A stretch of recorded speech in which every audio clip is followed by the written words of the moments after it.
Hi there. I'm a pregnancy and postpartum care coordinator and the founder of Mind Maternity, where we help families discover and organize their village by unlocking the financial resources available to them. Medicaid is an important resource for families across the United States.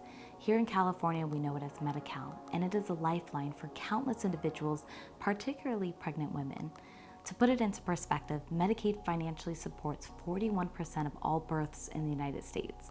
That's nearly half of all the children born in this country. People are understandably concerned about the impact of potential Medicaid cuts, so let's break it down. Recently, I've been receiving two pressing questions. First, how will these Medicaid cuts affect me as I am insured through the Medicaid program? Second, how will these Medicaid cuts affect those who are privately insured? It's important to understand the fundamental problem. The federal government's decision to cut Medicaid will have an effect that impacts everyone, regardless of the direct reliance on the program. Medicaid is an overarching program that provides crucial financial support to state-run programs. For many states, it's their largest source of funding from the federal government. Imagine a tree. Its roots representing the federal government's funding and its branches representing the state programs. If the federal government, the roots, withdraws its support, the branches weaken. Depending on how these cuts are specifically written, states will be forced to shoulder the financial burden of these healthcare programs. And for many states, they simply lack the capacity to absorb these costs, leading to major program cuts or, in the worst case scenario, complete elimination. That's why the funding provided by the federal government is not merely a line item in a budget. It's the backbone for which our state healthcare systems are built. Now, let's address the first question. How will these cuts affect me as someone who's insured by Medicaid? The immediate impact would most likely be related to eligibility and coverage. Cuts could result in stricter eligibility requirements, making it more difficult for individuals to qualify for or maintain their coverage. In addition to that, the benefits themselves may be reduced, meaning that services that once were provided at little to no cost now become an out-of-pocket expense.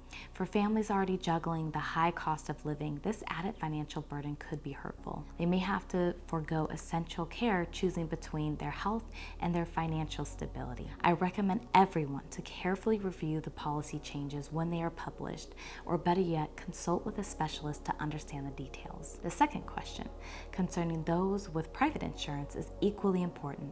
Many believe that these cuts won't impact them, but that's a misconception.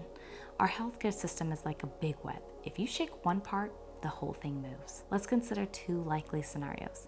First, hospitals and care clinics that heavily rely on Medicaid funding may be forced to close their doors.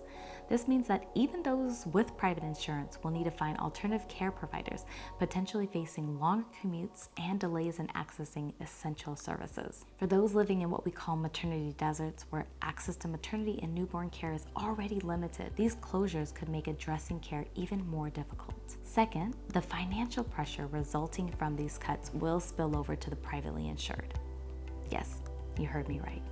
Hospitals, despite funding cuts, must continue to operate, pay their staff, and provide care. When patients cannot pay for their care, hospitals are left with unpaid bills. With Medicaid, hospitals can bill the program, receiving reimbursement. Without it, they're left to absorb these costs. To offset these losses, hospitals may increase their overall medical cost, which in turn affect insurance companies and ultimately, you guessed it, the individuals they insure. Increased healthcare spending could equal higher out-of-pocket costs for consumers, including higher premiums, deductibles, and co-pays, aka all of the stuff that you are responsible for. So simply put, everyone pays the price for these cuts regardless of their insurance status. To summarize this all up, yes, Medicaid cuts have the potential to affect everyone, whether or not you are directly reliant on the program. At Mind Maternity, we are solution-oriented. In fact, it's a company value of ours. We believe in taking action to protect the health and the well-being of our communities. So what can you do? First, contact your local representatives and share your concerns. Tell them how these cuts will affect you, whether it's through potential loss of care or increased financial stress as a privately insured individual. Your voice matters. Down below, I have linked sources for you to accomplish this. Second, Connect with the nonprofits in your area that provide financial relief and support. Ask how you can contribute to their efforts.